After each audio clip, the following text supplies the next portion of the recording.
So, a critique of the biomedical model from an Islamic perspective. Concepts of treatment and the cure of disease. Every disease has a treatment. The Prophet Muhammad, peace be upon him, said in a authentic hadith that Allah did not reveal any disease without also revealing its cure. Humans are encouraged to seek treatment. The Quran describes the cure. The Quran is in itself a cure. Honey is described in the Quran as a cure. Some people may know the cure and others may ignore it, but it nevertheless exists. The Quran described disease in Prophet Ayub and its eventual cure. The Quran described how Isa cured the chronic diseases the human try, but it is Allah um, who cures. Humans should not be arrogant by attributing cure to themselves and not to Allah. In the same way, humans cannot refuse to take measures to cure disease, claiming that Allah will take care of it. It is true that Allah cures, but in some cases that cure operates through the agency of a human. Sometimes the measures that humans take to cure a disease may not be sufficient on their own to alleviate the condition. It is Allah's divine intervention and mercy that brings about the complete cure. Diseases also disease treatment is part of qadar. Seeking treatment does not contradict qadar or tawakkul. Disease treatment is part of qadar. The principle that applies here is reversal of qadar by another qadar. Curative medicine. Curative medicine may be invasive or non-invasive. Where possible, non-invasive approaches are preferred because invasive disease treatment, where whatever its nature involves some element of risk to the patient. A non-invasive approach that aims at helping or assisting the body to fight the disease in the best. Many physicians forget the tremendous potential that the body has to take care of itself and cure a disease with the help of Allah. Medical treatment in most cases should be supportive to the body's nature healing processes. Among spiritual approaches to disease management is use of dua from the Quran and hadith as ruqya was reported to have been used for madness and for fever. The formulas for ruqya reported from the Prophet consist of the following chapters of the Quran: Al-Fatiha, Al-Falaq, Al-Nas, Ayat, Al-Kursi, and the various supplications reported from the Prophet. The Quran is the best medicine. Dua is medicine. Asking for protection from Allah is medicine. A strong iman and trust in Allah, tawakkul, play a role in the cure of diseases. Salat is a cure. The spiritual approach to cure is mediated through the physical processes. Psychosomatic processes affect in the immune functions and other metabolic functions of the body.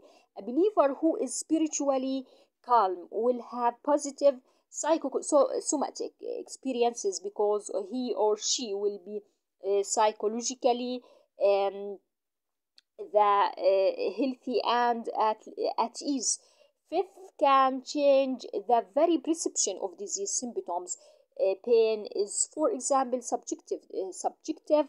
A believing person who trusts in Allah may feel less pain from an injury than a non-believer with the same injury.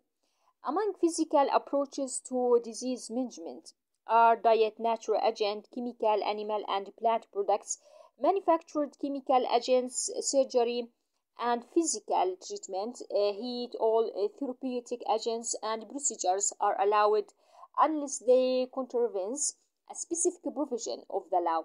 This provides a wide scope for the practice of medicine. Bad medicine is forbidden.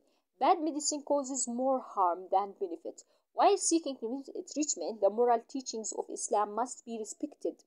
The end never justifies the means. Um, is not allowed as medicine except in special circumstances where the legal principle of necessity. Darurat applies. Alcohol is, for example, not an accepted cure for any disease. It is actually itself a disease. The side effects of medication must be considered alongside the benefits. Harmful treatments are not allowed in situations in which the cure is worse than the disease. Choice of what treatment modality to use should involve a careful weighing of benefits and possible harm or injury. It is a principle of Islamic law to give a priority to preventive harm over curing a benefit. Concept of prevention. Preventive medicine is a proactive measure. The Quran has used the concept of wiqaya in many situations to refer to taking preventive action against entering hellfire, against punishment, against evil, against greed, against bad acts, against injury, harm, against jealousy, against oppressive rulers, against onions, and against heat. Prevention is therefore one of the fixed laws of Allah in the universe. Sunnat al-Kawn. Its application to medicine therefore becomes most obvious. Disease could be prevented before occurrence or could be treated after occurrence. The concept of prevention does not involve claiming to know the future or the unseen, or even trying to reverse qadar.